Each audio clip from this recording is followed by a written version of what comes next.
maybe, you're supposed to be getting a promotion at work. That's good. You're all chipper about the promotion at work.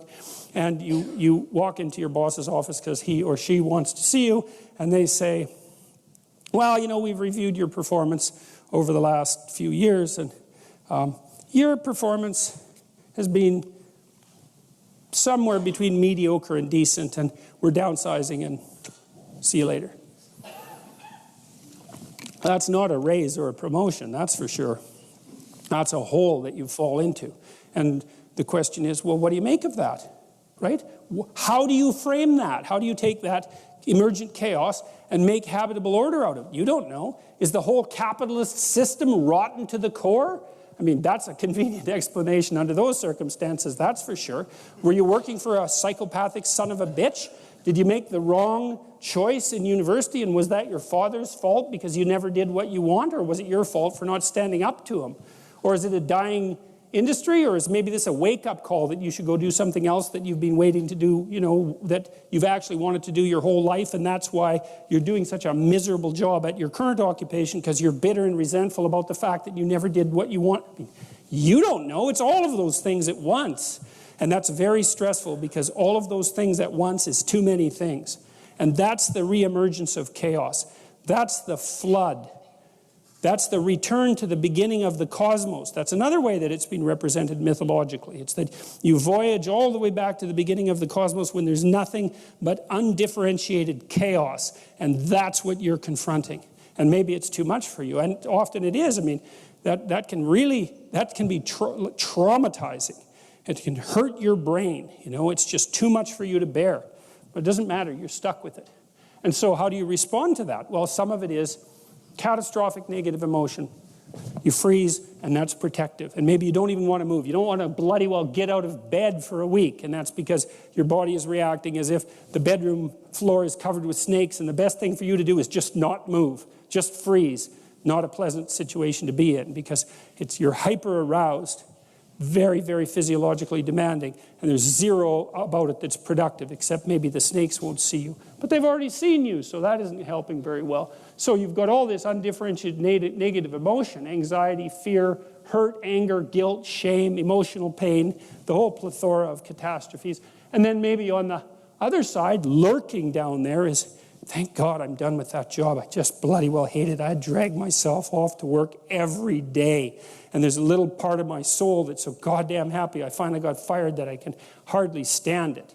And maybe you don't even admit that to yourself because, well, that would mean that all that time you spent at the job was just sunk cost. You're deluding yourself the whole time.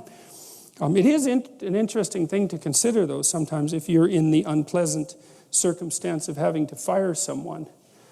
Sometimes firing someone is the best thing that can happen to them, which doesn't mean that you should go out and, enjoy it. Although I have met very disagreeable people who actually enjoyed firing people. I'll tell you a story about that at some point because it's quite interesting. But, sometimes if someone's just limping along in their job and doing it as miserably and wretchedly as they possibly can imagine, the best thing you can do for them is to say, you're failing at this. And that doesn't necessarily mean that you would have to be failing at absolutely everything else in the entire world. So maybe you should just accept the damn failure and go off and try something new. And I mean, that's terrifying for people, and I know they hate it and all that, but sometimes it's better than the alternative, which is just slow, torturous death. So here's a funny way of looking at it. So let's say you fall right into that hole that's underneath everything, and you've hit an anomaly that you don't understand. You say, what's that anomaly made out of? Exactly. I know that's a strange way of thinking about it, because it's not, well, you could say, we'll just go along with that. It's a metaphor. What's that anomaly made out of? Well, here's a way of thinking about it. It's made out of spirit and matter. And here's why. This is something I learned in part from Piaget. He said, well, it's made out of matter because, of course, that's the world, matter. And the world is also what matters. And so that's kind of a nice duality there. But it's made out of spirit because when you encounter something anomalous and go down the rabbit hole, when you go into the underworld that's underneath everything that you've relied on, you learn things down there. So what's down there is information. And that now, it's maybe way more information than you want, but it is information. It's information. And what can you do with the information? You can inform yourself with the information, right? You can put yourself in formation with the information. That's helpful too. And you think, well, you're a psyche. Maybe you're not a spirit. It depends on, whether you're a materialist or not, but at least we can say that you're a psyche. The question is, what's your psyche made of? Well, it's obviously got a material substrate, but the matter happens to be arrayed in a particular order, and that's an information order. And so when you fall into the underworld that's underneath everything and you encounter that latent information, then what you can do is enhance your psyche. You can grow your spirit, because what you do is you take the new information and you incorporate it. That's like eating the apple that Adam and Eve ate. You incorporate that, and that makes more of you. And that's not a metaphorical or a metaphysical proposition. It's to say nothing other than, well, that's what happens when children learn. You think of what happens. Child's 3, has a pretty low resolution representation of the world, and is a fairly low resolution human being. Got all the constituent elements there, but isn't differentiated in any tremendous manner. That's all still to come in the future. And so what does the child do? Explore. Well, what do they explore? Things they don't understand. That's where the information is, because you already understand what you understand. There's no information there. You go where you don't understand. That's where the information is. And out of that information, you generate a higher resolution world, and you generate a higher resolution self. And so out of the combat with the underlying dragon of chaos, you generate spirit and matter. And that's what you do when you go down into the underworld. So if it doesn't kill you, or if it doesn't make you wish you were dead, which it probably will. But there's a bunch of you that has to die down there anyway, so maybe that's not such a bad thing, because if you had this relationship that ended in betrayal, then there's something that's just not exactly right? There's something that went, and the reason I'm saying that, you think, well, that's kind of moralistic. It's like, actually, I don't mind being moralistic, in case you haven't noticed. But it's not a fair comment, because you're playing this stupid game. It's like, you live with someone, infidelity. That's the game, right? You've decided the rules. With the game comes a morality. The morality are the rules of the game. Well, then the thing collapses into infidelity. It's like, well, you played the game wrong, or it was the wrong game. One of those two. It's one of those two. You picked the damn game. And having picked the game, you can't all of a sudden say, well, no, those aren't the rules. It's like, yeah. If you pick the game, you pick the rules. And if you fail at complying with the rules, then you failed. Now, you could say, well, I could pick a different game. It's like, I don't care how you solve the problem. You're still stuck with the problem. It's a moral problem, fundamentally. And it might take some major league retooling to fix it. So you're at point A, trying to get to point B. That's not working out. You hit an anomaly. You're not getting to point B, that's for sure. You're a medical school student. You write your MCATs, which is this test you have to write to go to medical school. You get 25th percentile. I don't know who you are, but you're not a pre-med student. And maybe you never were.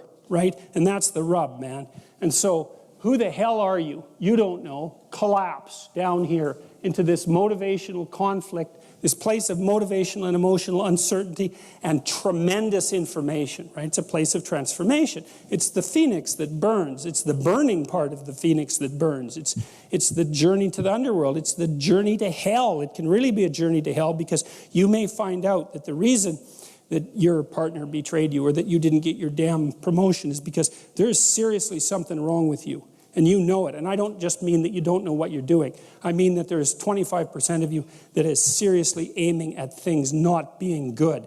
And so you fall into the underworld and you find out that, God, I just got exactly what I was aiming for.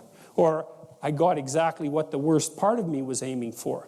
And that worst part, that's something to clean up, and that's not going to be easy, because it's got its hooks in me like something ferocious, something seriously ferocious. And I've been toying with it for a very long time, and maybe I can't even detach it anymore. And so that's not so fun. And you see people like that in psychotherapy very frequently, or you see them wandering around on the streets like absolute catastrophic former shells of themselves. because they've hit the underworld and they ended up in hell and there's no getting out of it. And so those are the people you tend to give a wide berth to when you walk down the street. So there you are, down in the underworld, right? Back where the latent information exists and just too much of it. And that's this. It's the same thing. It's the same thing. And that's why the Adam and Eve story is archetypal, right? Because we're always ingesting something new that knocks us into a new state of self-consciousness. And it's always a catastrophic demolition of our previous paradise. Insufficient as that paradise was, something comes along to destroy it and knocks the slats out of our life. And that's a voyage to the underworld. Out of the walled garden into chaos. And so what is all of that? Well, there's lots of ways of construing it. It's a frame transformation. There's a walled city. It's got a hole in it, because all walled cities have holes in them, right? Because everything's imperfect, and that's where the chaos comes up. And then maybe you go out there like a hero to fight the chaos and to reestablish the frame. That's what you're supposed to do. And maybe you free some information while you're doing that. Or maybe you establish a relationship. And so that's the journey. Frame, damage, chaos, voluntary confrontation, reconstitution of the world. And that's human existence. And hopefully it's not just linear. It's stepwise, right? Is that the you that emerges as a consequence of your latest catastrophe is everything that you were before plus something more. And that actually constitutes what you might describe as measurable progress, right? And that's another argument against moral relativism, because if you can do everything that you could do before and you can do some more things, we could just define that as better. It's not a bad definition. And then we have an up. It's like what you're trying to do is to differentiate the world and differentiate yourself. And every time you undergo one of these revolutions, then hopefully both of those things happen. And then there's a moral to that story too, which is do it voluntarily, and maybe do it. Don't wait for it to happen catastrophically.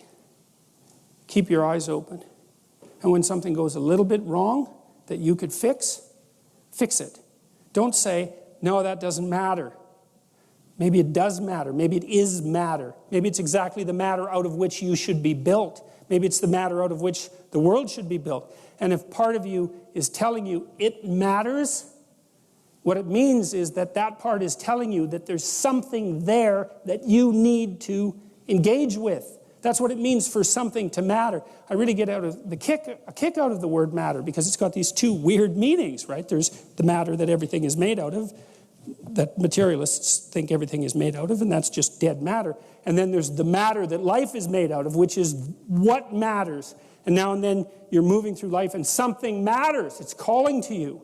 And that's the unrevealed world trying to reveal itself to you. And all you have to do is allow it to reveal itself to you. And then maybe what happens is that a minor shift in shape is all that has to happen to you. You don't have to burn right down to the bloody egg and hatch out, as a newborn. Maybe you can just repair a little bit of something that's gone wrong with you. And so you can undergo a sequence of continual micro-deaths instead of waiting for the bloody catastrophe that might send you so far down that you'll never recover. And all you have to do is attend to what matters. And your whole nervous system it's doing this for you. You've got a goal. Something happens. It matters. So what are you supposed to do with that? You're supposed to fix it. You're supposed to engage with it. That's why it's calling out to you as if it matters. It's saying there's an indeterminate part of the world here that wants to manifest itself into fully articulated being. And it's calling to you to do that. And if you ignore it, then it accumulates. And if it accumulates, it turns into the dragon of chaos. And then it waits until you're not at your best, and then it eats you. And that's the alternative. So that seems like a bad plan, unless you like being lunch meat.